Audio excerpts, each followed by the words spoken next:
हाजिर होगी। आपने बस जल्दी जल्दी मेरे साथ पढ़ते जाना है। पर ये मौला या सल्ली व सल्लिम दाइमन अबदन अला हबीबिका खैरिल खल्क़ि कुल्लिहिम। मौला या सल्ली व सल्लिम दाइमन अबदन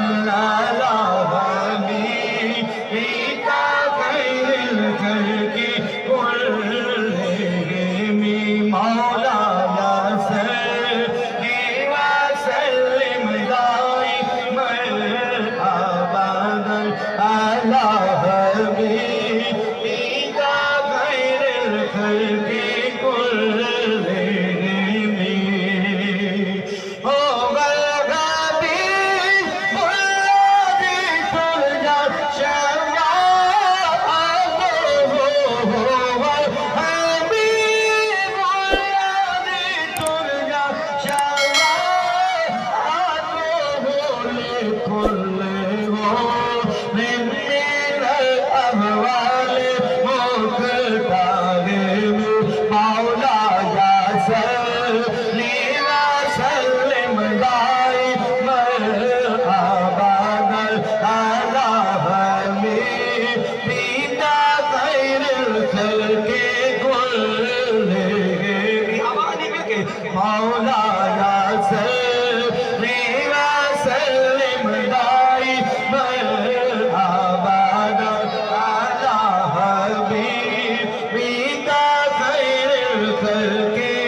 आपको सुभान अल्लाह, फिर कहिए सुभान अल्लाह।